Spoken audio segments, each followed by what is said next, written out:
আগের ভিডিওতে আমরা সুষম বায়ুমণ্ডলের উচ্চতা অবধি প্রমাণ করেছিলাম এবং দেখেছিলাম সুষম বায়ুমণ্ডলের উচ্চতা যদি সুষম হতে হয় তবে 8 কিলোমিটার হওয়া উচিত, কিন্তু আদৌ সুষম হয় না, কারণ যত উচ্চতা বাড়তে থাকে তত বায়ুমণ্ডলের ঘনত্ব কমে থাকে, তার জন্য বায়ুমণ্ডলের উচ্চতাটা বাড়তে থাকে। এখন এই তার মানে কি, যে কোনো তরলের চাপ এক্ষেত্রে কি হচ্ছে, যত গভীরতা বাড়ছে তত কিন্তু তরল বা প্রবাহীর চাপটা বাড়ছে।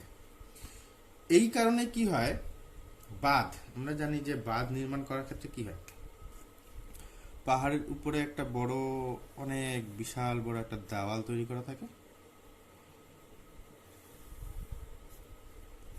দেওয়ালটা মোটামুটি এরকম হয়, এতটা মোটা, অনেকটাই মোটা হয় দেওয়ালটা, উপর থেকে নিচের দিকে এই দিকটায় জলটা এইটুকু এইভাবে ধরে রাখা থাকে, আর এদিকে জলের লেভেলটা অনেকটাই নিচে থাকে। জল উপর থেকে যখন নিচে আসবে সেই জলের গতির জন্য এই বাঁধের ভিতরে থাকা টারবাইন ঘুরবে এবং তার থেকে তড়িৎ শক্তি তৈরি হবে। এটা জলবিদ্যুৎ প্রকল্পের মূল সিদ্ধান্ত, মূল নীতি। তো প্রথমত এখানে যে বাঁধ, তার মানে কি, বাঁধটা দেওয়ার কারণটা হলো জলটাকে ধরে রাখা, উপরে জলটাকে ধরে রাখা, যাতে জলটা উপর থেকে নিচে আসতে পারে, এবং সেক্ষেত্রে জলটার উপর থেকে নিচে আসার একটা বেগ থাকতে হবে, সেই বেগের জন্য টারবাইনটা ভিতরে ঘুরবে। তো এই যে যখন জলটাকে উপরে রাখা হয়, এই জন্য কিন্তু, আর এই যত জলের গভীরতা বাড়বে তত চাপটা বাড়বে। এখন যদি দেওয়ালটা এইভাবে না করে এইভাবে করা থাকতো, এইরকম থাকতো দেওয়ালটা, বাঁধের দেওয়ালটা, তাহলে কি হতো, যত নিচের দিকে যাচ্ছে তত কিন্তু চাপটা বাড়ছে, আর সেই চাপের ফলে অনেকটাই গভীর থাকে বাঁধের ক্ষেত্রে জলটা, আর সেক্ষেত্রে নিচের দিকে চাপটা এতটা বেশি হয়, দেখা গেল যে সেই চাপের জন্য বাঁধটা ভেঙে বেরিয়ে এলো। এই কারণে যেহেতু উপর থেকে নিচের দিকে চাপটা অনেক বেশি থাকে, তার জন্য নিচের দিকে দেওয়ালটার থিকনেসটা, অর্থাৎ দেওয়ালটার বেধটা অনেক বেশি করা হয়। এইটাই কারণ বাঁধ নির্মাণের জন্য যে দেওয়ালটা তৈরি করা হয়, জলটাকে ধরে রাখার জন্য যে দেওয়ালটা তৈরি করা হয়, সেই দেওয়ালের বেধটা উপর থেকে নিচের দিকে বেশি থাকে। আশা করি বোঝা গেল। তাহলে চাপের আরো কতগুলো এক্সাম্পল আছে, আমরা পরে ব্যাখ্যা করব। এখন আমরা আসবো আর্কিমিডিসের নীতিতে। এই পর্যন্ত তাহলে চাপ গেল, আমরা এখন আর্কিমিডিসের নীতিতে আসবো। আর্কিমিডিসের নীতিটা ব্যাখ্যা করার সময় এক্ষেত্রে আমরা কোনো বস্তুর তরলে নিমজ্জন, অর্থাৎ তরলে ডোবানোর চেষ্টা করি কিংবা ডুবাই। তো তোমাদের মধ্যে যারা সাঁতার জানো, যারা পুকুর কিংবা নদীতে নেমেছো, তারা দেখেছো যে যখন পুকুরে কিংবা নদীতে আমরা নামি, আমরা যখন আমাদের শরীরটা ছেড়ে দিই, তখন আমাদের নিজেদেরকে হালকা মনে হয়। এটা কারণটা কি?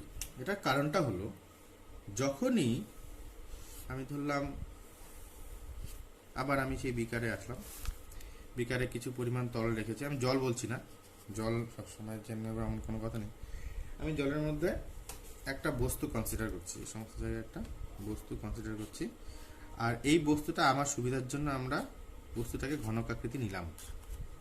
বস্তুটা কোনো একটা আয়তন আছে, সাপোজ এই আয়তনটা হলো ভি, এই বস্তুটার আয়তন ভি। তো বস্তুটা এমন একটা বস্তু যে বস্তুটা জলে ছাড়লে বস্তুটা ডুবে যাবে, কিন্তু বস্তুটাকে যখন এইখান থেকে ছাড়া হয়েছিল, বস্তুটা যে বেগে জলে পড়েছিল ঠিক একই বেগে কিন্তু এই তল থেকে একদম নিচে পৌঁছাবে না, অনেক কম বেগে নিচে পৌঁছাবে। কারণ যখনই বস্তুকে যখন আবদ্ধ তরল কিংবা গ্যাসীয় পদার্থের মধ্যে, গ্যাসীয় পদার্থই বলবো কারণ প্রবাহী, সবই প্রবাহী, আমি আগে প্রবাহীর আলোচনাতেই এসেছিলাম যে তরল গ্যাস সবই প্রবাহী, আর প্রবাহীর এটা ধর্ম, সেটা হচ্ছে যখনই কোনো প্রবাহীর মধ্যে কোনো একটা বস্তুকে আংশিক বা সম্পূর্ণরূপে নিমজ্জিত করার চেষ্টা করা হয়, তখন সেই প্রবাহীটা সেই বস্তুটার উপরে একটা ঊর্ধ্বঘাত দেয়।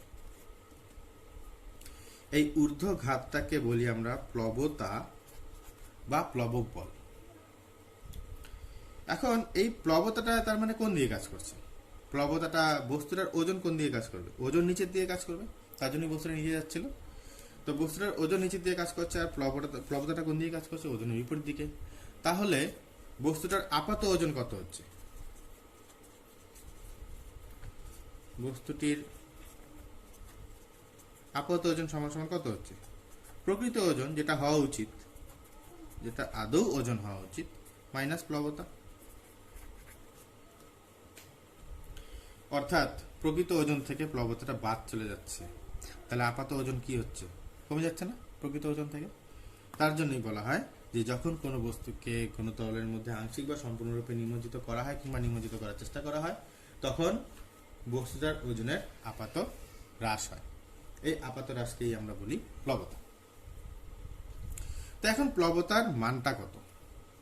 প্লবতার মানটা সাধারণত দাঁড়ায়, এই প্রমাণটা তোমাদের পড়তে হবে না, এটা মনে রেখো। প্লবতা সমান সমান বস্তু দ্বারা অপসারিত তরল বা গ্যাসীয় পদার্থ হতে পারে ওজন। প্লবতা সমান সমান বস্তু দ্বারা অপসারিত তরল বা গ্যাসীয় পদার্থের ওজন। অর্থাৎ বস্তুটাকে যখন ডোবানো হলো কিংবা ডোবানোর চেষ্টা করা হলো, তখন বস্তুটা যে পরিমাণ তরলকে অপসারিত করলো, কারণ বস্তুর একটা আয়তন আছে, সেই আয়তনের তরলকে তো অপসারিত করবে, যে তরলটাকে অপসারিত করলো সেই তরলের ওজনের সমান হবে। এখন সেই তরলের ওজনটা কত, বা সেই তরলের ওজনটা কত হবে? প্রথমত সেই তরলের ওজন সমান সমান আয়তন ইন্টু ঘনত্ব ইন্টু অভিকর্ষীয় ত্বরণ। ওজনের গল্পটা আমি আগের চ্যাপ্টারে দেখেছি, ওজনের গল্পটা আমি আগের চ্যাপ্টারে বলেছিলাম। এখানটা আয়তন ইন্টু ঘনত্ব ইন্টু অভিকর্ষীয় ত্বরণ, এটা হচ্ছে ওজন। আশা করি বোঝা গেছে। তাহলে এখানে ওজন ইজ ইকুয়াল টু কত, প্লবতা ইজ ইকুয়াল টু কত হবে? বস্তু দ্বারা অপসারিত তরলটির ওজন। এখন তরলটার আয়তন কত? বস্তুটাকে যদি সম্পূর্ণভাবে ডোবানো হয়, তাহলে বস্তুটা ওর আয়তনের তরলে অপসারিত করে। তাহলে সুতরাং এখানে তো অপসারিত তরলের আয়তন কি হবে? বস্তুর আয়তনের সমান হবে। তা সুতরাং বস্তুর আয়তন যদি ভি হয়, তাহলে অপসারিত তরলের আয়তনও কি ভি। অবশ্যই এখানে কিন্তু বলা হচ্ছে যে বস্তুটাকে যদি সম্পূর্ণ ডোবানো হয়, কিছু কিছু ক্ষেত্রে সম্পূর্ণ ডোবানো হবে না, সেই কেসটা আমি এটার পরেই আমি ব্যাখ্যা করবো। তো অর্থাৎ যদি সম্পূর্ণরূপে ডোবানো হয়, তাহলে অপসারিত তরলের আয়তন কত? ভি। এখন তরলটা যদি ঘনত্ব রো হয়, তাহলে ভি রো আয়তন ইন্টু ঘনত্ব, মানে তরলের ভর ইন্টু অভিকর্ষীয় ত্বরণ। এটাই আমার প্লবতার রাশিমালা। বোঝা গেল? এখন এই সংক্রান্ত এইটা নিয়ে আর্কিমিডিসের নীতিটা বলা। আর্কিমিডিসের নীতিটা কি বলেছে? আর্কিমিডিসের নীতিটা বলেছে যখন কোনো বস্তুকে, এটাই বলেছে আর্কিমিডিসের নীতি, যে যখন কোনো বস্তুকে কোনো একটা আবদ্ধ তরল কিংবা গ্যাসীয় পদার্থের মধ্যে ডোবানো হয়, নিমজ্জিত করা হয় বা নিমজ্জনের চেষ্টা করা হয়। আমার কথাগুলো খুব ভালো মতো শুনবে এবং ভালো মতো মনে রাখার চেষ্টা করবে, কারণ সূত্র কোনো সময় চেঞ্জ করে না, সূত্র কিন্তু বানানো যায় না। তোমাদের মধ্যে কেউ যদি আবার চাও সূত্র বানাতে, তাহলে কিন্তু সূত্র বানানো সম্ভব না, কারণ সূত্রের প্রত্যেকটা পয়েন্ট কিন্তু একটা ঘটনাকে ব্যাখ্যা করে। তো এখানে যেটা বলা হয়েছে আর্কিমিডিস সূত্রতে, যে কোনো বস্তুকে কোনো একটা আবদ্ধ তরল কিংবা গ্যাসীয় পদার্থ যদি সম্পূর্ণরূপে নিমজ্জিত করা হয় কিংবা করার চেষ্টা করা হয়, তাহলে বস্তুটার ওজনের কি হবে? আপাত হ্রাস হবে। এই আপাত হ্রাস মানে কি? প্লবতা। এই আপাত হ্রাস বস্তু দ্বারা অপসারিত তরল বা গ্যাসীয় পদার্থের ওজনের সমান। বুঝা গেল? অর্থাৎ এখানে যতগুলো ঘটনা আমি বললাম, এই ঘটনাগুলোই অ্যাকচুয়ালি আর্কিমিডিসের নীতি, যে কোনো বস্তুকে কোনো একটা আবদ্ধ তরল বা গ্যাসের পদার্থে আংশিক বা সম্পূর্ণরূপে নিমজ্জিত করলে কিংবা করার চেষ্টা করলে বস্তুর ওজনের একটা আপাত হ্রাস হয়। কতটা হ্রাস হয়? এই হ্রাসটা বস্তু দ্বারা অপসারিত তরল বা গ্যাসীয় পদার্থের ওজনের সমান। আশা করি তোমরা বুঝতে পারলে আর্কিমিডিসের নীতিটা কি। এখন আর্কিমিডিসের নীতিটাকে আমরা কোথায় কোথায় প্রয়োগ করি। একটা খুব সিম্পল প্রয়োগ আছে আর্কিমিডিসের নীতির, সেটা হচ্ছে আর্কিমিডিসের নীতিটাকে প্রয়োগ করা হয় অনিয়তাকার বস্তুর আয়তন নির্ণয় করার জন্য। অনিয়তাকার বস্তু বলতে যে সমস্ত বস্তুগুলির কোনো নির্দিষ্ট দৈর্ঘ্য বস্তু উচ্চতা নেই। যেমন একটা পাথরের টুকরোটার তুমি নির্দিষ্ট দৈর্ঘ্য, ওর কোনো নির্দিষ্ট আয়তন নেই, ওর নির্দিষ্ট আকার নেই, তুমি ওর দৈর্ঘ্য বলতে পারবে না, প্রস্থ বলতে পারবে না, উচ্চতা বলতে পারবে না। কিন্তু যদি তোমাকে জিজ্ঞেস করা হয় বস্তুটার আয়তন কত, তোমাকে তখন সেটার আয়তন বের করতে হবে। তো তার জন্য অবশ্যই সেই পাথরের টুকরোটার ঘনত্ব নির্ণয় করা থাকতে হবে, ঘনত্ব জানা থাকতে হবে। তো আমি ধরে নিলাম তুমি ঘনত্বটা জানো। অর্থাৎ এখন পাথরের ক্ষেত্রে কি হয়? পাথরের ক্ষেত্রে তুমি শূন্য স্থানে তুমি ওর ওজন নির্ণয় করো কিংবা বায়ুতে ওজন নির্ণয় করো, প্রায় একই থাকে। পাথরের টুকরো এতটাই ছোট হয় যে ওর উপরে বায়ুর প্লবতা খুব একটা বেশি কাজ করে না। তো বায়ুর প্লবতাটাকে আমি পাথরের উপরে শূন্যই ধরলাম। তাহলে সেই পাথরের টুকরোটার বায়ুতে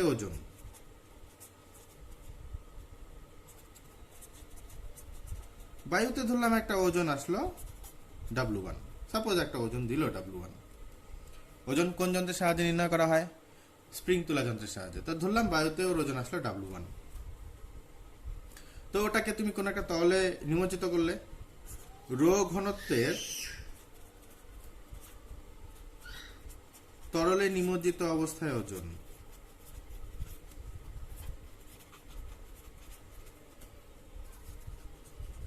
ধরলাম আমি W2। এই পার্টগুলো পাবে কিভাবে? আমি প্র্যাকটিক্যালটা একটু ব্যাখ্যা করি। একটা স্প্রিং তুলা থাকে, স্প্রিং তুলার মধ্যে এরকম একটা স্প্রিং তুলাকে একটা আংটা দিয়ে ঝুলানো থাকলো, এখানটা একটা পিভেট করা আছে, এখানে ঝোলানো আছে। আর এইটা হচ্ছে স্কেলটা, স্প্রিং তুলার স্কেলটা দেখা যায়, এখানটা একটা কাটা থাকে, সেই কাটাটা উপরে নিচে নামে, তখন স্কেলটা দিয়ে ওর ওজনটা বোঝা যায়। আর এদিক থেকে তুমি সেই পাথরের টুকরোটাকে সামহাও কোনো একটা কিছু দিয়ে বেঁধে পাথরের টুকরোটাকে ঝুলিয়ে রাখলে। তো এই পাথরের টুকরোটা ঝুলানো আছে, এই অবস্থায় কোনো একটা ওজন দেখাচ্ছে, সেই ওজনটা কত? সেই ওজনটা হলো W1, যেটা আমি লিখলাম এখানটা W1। এখন তুমি এরকম একটা বিকারে কিছু পরিমাণ তরল নিয়ে বিকারটাকে এখানে এইভাবে রাখো, রেখে কোনো একটা তরল দিয়ে ভর্তি করে দাও। যখনই কোনো একটা তরল দিয়ে ভর্তি করে দিলে সঙ্গে সঙ্গে কি হবে?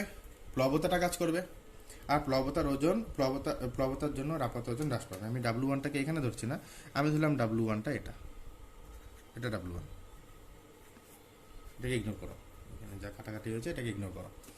ধরলাম এর ওজনটা W1 ছিল বায়ুতে, যখনই আমি জলে নিমজ্জিত করলাম সঙ্গে সঙ্গে প্লবতাটা কাজ করলো, আর প্লবতার জন্য ওর ওজনটা কিছুটা কমে যাবে। ধরলাম ওজনটা কমে গিয়ে উপরে উঠে গেল, ধরলাম এই পার্টটা হচ্ছে W2। তো সুতরাং আপাত ওজন হ্রাসটা কত হচ্ছে? আপাত ওজন হ্রাসটা হচ্ছে যতটা ছিল তার থেকে যতটা এখন হলো ওটাকে বাদ দাও। তাহলে এতটা ওজন হ্রাস পেয়েছে, কারণ এতটা ছিল কিন্তু কমে এতটা হলো। কতটা কমলো? তাহলে প্রথম পার্টটার থেকে দ্বিতীয় পার্টটা বাদ দেবে, তাহলে বোঝা যাবে যে কতটা ওজন হ্রাস পেল। এটা হচ্ছে আপাত ওজন হ্রাস। এখন যদি এই পাথরের টুকরোটার আয়তন যদি V হয়, আপাত ওজন হ্রাস মানে তো প্লবতা কতটা হ্রাস পায়? আপাত ওজন প্লবতার পরিমাণই হ্রাস পায়। তাহলে এখন প্লবতা যদি আমি বলি যে ওর ধরলাম পাথরের টুকরোটার আয়তন V, আর পাথরের টুকরোটার ঘনত্ব আমার জানা আছে রো, তাহলে প্লবতা কত? V rho G। তাহলে therefore V rho G is equal to W1 minus W2। মনে রাখবে W1 আর W2 কিন্তু আমি এখানে পাঠে পেয়েছি, আমাকে কিন্তু স্প্রিং তুলাটা দেওয়া আছে যার জন্যই, যাতে এই W1 আর W2 পার্টটা আমার কাছে পাওয়া যায়। আশা করি ক্লিয়ার হলো ব্যাপারটা। তাহলে আয়তনটা কত হচ্ছে? W1 minus W2 by rho জি। তার মানে অবশ্যই যেটা আমি বলছিলাম যে রোটা জানা থাকতে হবে। আর বললাম তুমি রোটা জানো, রোটা যদি জানা থাকে, জি এর মান তো অবশ্যই জানা থাকে, জি এর মানের কোনো কনফিউশন থাকার কথা না। তো জি এর মান বসালে, আর W1 আর W2 তুমি এখান থেকে যা পেলে এখানে বসালে, বসিয়ে এটা ভি হবে, বসালে কি হচ্ছে? ভিটা পাচ্ছি, আয়তনটা পাচ্ছি। যেই পাথরের টুকরোটার কোনো নির্দিষ্ট আয়তন ছিলই না, কিন্তু তার একটা আয়তন নির্ণয় করা গেল। এটা হচ্ছে আর্কিমিডিসের নীতির একটা প্রয়োগ, খুব সিম্পল প্রয়োগ এটা। এখন আর্কিমিডিসের নীতির আরো কতগুলো প্রয়োগ আছে। সাধারণত এই প্রয়োগের মধ্যে পড়ে যে কোনো বস্তুর ঘনত্ব নির্ণয় সেম টু সেম এই ফর্মুলাতেই চলবে। ঘনত্ব নির্ণয়টা এই ফর্মুলা থেকে পাওয়া যাবে। খালি ভিটাকে তুমি এখানে রাখো, রোটাকে এদিকে নিয়ে এসো। বজ্রগুণ পদ্ধতিতে রোটাকে এখানে রাখো, ভিটাকে, তার মানে কোনো যেই বস্তুর ঘনত্ব নির্ণয় করতে আসবে তার ভি জানা থাকতে হবে। অর্থাৎ বস্তুটি অবশ্যই অনিয়তাকার নিতে হবে। অনিয়তাকার নিলে তার তো আয়তন নির্ণয় করা সম্ভব হয় না সাধারণ পদ্ধতিতে, তার জন্য নিয়তাকার বস্তুটাকে নিতে হবে। ভালো কথা। আরেকটা খুব ইম্পর্টেন্ট এর প্রয়োগ, যেটার জন্যই আর্কিমিডিসের মুখ থেকে বিশাল প্রচন্ড একটা চিৎকার বেরিয়েছিল, ইউরেকা। সেটা হচ্ছে সংকর ধাতুর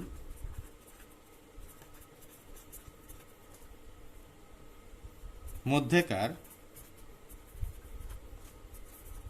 উপাদান ধাতুগুলির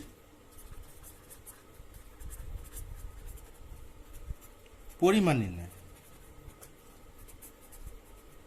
পরিমাণ নির্ণয় বলতে এটা কথিত আছে যে আর্কিমিডিস যেই রাজার রাজদরবারের প্রধান সায়েন্টিস্ট ছিলেন, সেই রাজার নতুন মুকুট বানানো হয়েছিল এবং মুকুটের মধ্যে কতটুকু সোনা আছে এবং কতটুকু খাদ আছে সেটা নির্ণয় করতে হতো। খাদ বলতে সোনার সঙ্গে তামা মেশানো হয়, তামাটাকে আমি খাদ বলবো। তো যদি তামার পরিমাণ বেশি থাকে তার মানে সোনার পরিমাণ কম আছে, তার মানে যে শ্যাকরা বানিয়েছে সে ঠকিয়েছে। তো এটা নির্ণয় করার একটা ব্যাপার ছিল, যে এটা নির্ণয় করতে দেওয়া হয়েছিল আর্কিমিডিসকে, যে এটাকে নির্ণয় করে দাও যে এর মধ্যে কতটা সোনা আছে, কতটা তামা আছে বা কতটা খাদ আছে। সেটাই আর্কিমিডিস নির্ণয় করার জন্য এত কিছু চিন্তা করেছিলেন। এবং যদিও এই পার্টটা আমি ব্যাখ্যা করব না এখন আপাতত, এই কারণে এই পার্টটা তোমাদের সিলেবাসে নেই। ভবিষ্যতে যদি সিলেবাসে আসে অবশ্যই আমি অন্য ক্লাসের সিলেবাসে এটাকে আমি অবশ্যই ব্যাখ্যা করব। সেক্ষেত্রে আমার ভিডিওগুলো তোমরা একটু দেখতে থাকবে, কোনো না কোনো ভিডিওতে আমি আপলোড করব। তো এটা গেল আর্কিমিডিসের নীতির একটা প্রয়োগ। তো এই পর্যন্ত আর্কিমিডিসের নীতির গল্প এখানে। কিন্তু এখন আমি দেখি যে আরেকটা কথা আমি একটু আগে বলছিলাম, যে বস্তুটাকে যদি সম্পূর্ণরূপে নিমজ্জিত করা হয় তাহলে এখানে বস্তুটার মোট আয়তনটা বসলো, কিংবা এই ফর্মুলার মধ্যে বস্তুর মোট আয়তনটা বসলো। যদি বস্তুটাকে সম্পূর্ণভাবে নিমজ্জিত না করা হয় মানেটা কি? আমি যদি ধরে নিই যে এরকম কোনো একটা আবদ্ধ তরল আছে, আবদ্ধ তরলের মধ্যে আমি একটা কাঠের টুকরো ঢিল মারলাম, কাঠের টুকরোটা তো ডোবে না, কিছুটা নিচে থাকে কিছুটা উপরে থাকে। ধরলাম এটা হচ্ছে তরল তলটা, তরলের উপরে কিছুটা অংশ কাঠের কিছুটা অংশ আছে, নিচে কিছুটা অংশ আছে। আচ্ছা, এখন তাহলে এইখানটায় ও ভাসছে মানে ওর আপাত ওজনটা কত? ভাসছে মানে ওর আপাত ওজনটা 0, কারণ ভাসছে মানে এটা কেউ নিচেও যাচ্ছে না উপরেও যাচ্ছে না। তার মানে এখানে অবশ্যই ওর প্রকৃত ওজন আর প্লবতাটা সমান, কারণ প্রকৃত ওজন কোন দিয়ে কাজ করে? নিম্নমুখী। প্লবতাটা কোন দিয়ে কাজ করে? ঊর্ধ্বমুখী। তো অবশ্যই এখানে বস্তুটা ভাসছে মানে ওর প্রকৃত ওজনও কাজ করছে না আর প্লবতাও কাজ করছে না, কারণ যদি প্রকৃত ওজন কাজ করতো এই অবস্থাতেও তাহলে আরো নিচে যেত, আর এই অবস্থায় যদি প্লবতা কাজ করতো তাহলে ও আরো উপরে উঠতো। কিন্তু এটা কোথাও যাচ্ছে না, না উপরে যাচ্ছে না নিচের দিকে যাচ্ছে। তো অবশ্যই এখানে প্রকৃত ওজন আর প্লবতা কিন্তু সমান। এখন ধরে নিলাম যে ওর পুরো আয়তনটা তো এখানে নিমজ্জিত অবস্থায় নেই। ধরলাম আয়তনের কোনো একটা অংশ আছে, আমি ধরলাম আয়তনের এক্স অংশ নিমজ্জিত অবস্থায় আছে। তাহলে প্রকৃত ওজন, তাহলে প্লবতাটা কত হচ্ছে? প্লবতাটা হচ্ছে ভি বাই এক্স হবে, কারণ ভি হবে না এখানটায়, ভি পুরো আয়তনটা তো ডোবানো নেই। তাহলে এখানে ধরলাম এক্স অংশ ডোবানো আছে, তাহলে নিমজ্জিত অংশের আয়তনটা কত হচ্ছে? ভি বাই এক্স ইন্টু তরলের ঘনত্ব ইন্টু অভিকর্ষজ ত্বরণ। আর প্রকৃত ওজন কত? সাপোজ প্রকৃত ওজন ডাব্লু অথবা প্রকৃত ওজন এমজি। বোঝা গেল? এই একটা কেস যখন বস্তুটা ভাসবে, আর যখন বস্তু ভাসবে তখন কিন্তু বস্তুটা অবশ্যই সম্পূর্ণ আয়তন নিমজ্জিত থাকবে না। যেমন একটা উদাহরণ, একটা বরফের টুকরো যখন জলে ভাসে তখন বরফের টুকরোর 10 ভাগের 9 ভাগ জলের নিচে থাকে আর 1 ভাগ জলের উপরে থাকে। তাহলে আমি যদি বরফের টুকরো দিয়ে হিসাব করি তাহলে এইখানটায় কতটা নিচে আছে? ভি বাই 10, এটা জি হবে ভি বাই 10। বোঝা গেছে তো? কারণ 10 ভাগ নিচে আছে, আর যতটা জলের নিচে আছে ততটা আয়তনই অপসারিত করবে। আশা করি এটুকু ব্যাপারটা বোঝা গেল।